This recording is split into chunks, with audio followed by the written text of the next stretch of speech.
नसीब भी कैसा होता है ना फ्रेंड,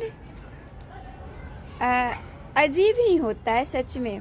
और बेटिया का तो किस्मत सच में बहुत ही भगवान फुर्सत से बनाए हैं।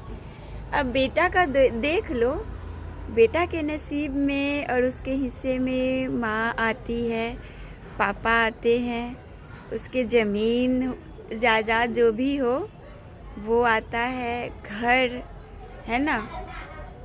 और बेटी को देख लो, बेटी के हिस्से में न माँ न पापा न मायका न माँ का घर, कुछ नहीं मिलता।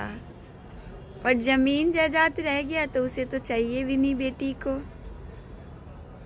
तो ये होती है बेटी की किस्मत। कुछ ना लेते हुए भी माँ बाप का चिंता करती है, कुछ ना लेते हुए भी, कुछ नहीं चाहिए उसको, फिर भी माँ बाप का परवाह रहता है। और एक बेटा होता है, सब कुछ लेने के बावजूद भी माँ बाप को खुश नहीं रख पाता।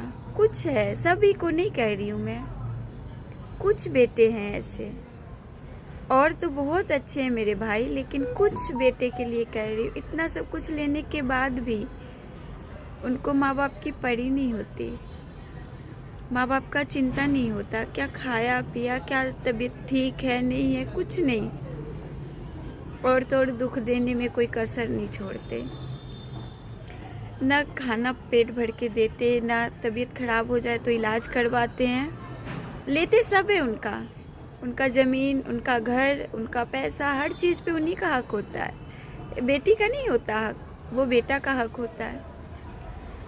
लेकिन जो आप इतने सब कुछ ले रहे हो तो कम से कम वो दो माँ और पापा को कम से कम खुश रखने की जिम्मेदारी आपकी होती है। बेटियाँ तो कुछ नहीं लेती, फिर भी अपने माँ बाप से बहुत प्यार करती है, परवाह भी करती, चिंता भी करती।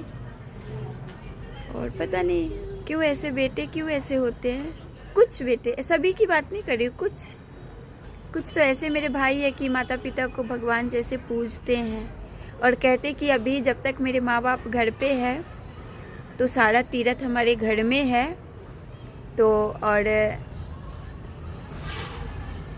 कुछ ऐसे होते, सभी के लिए नहीं कह रही हूँ, लेकिन ये सोचना चाहिए। आप उनके सब कुछ ले रहे हो, ज़िंदगी भर की कमाई ले रहे हो आप, तो उसके बदले में क्या आप खुश नहीं रख सकते?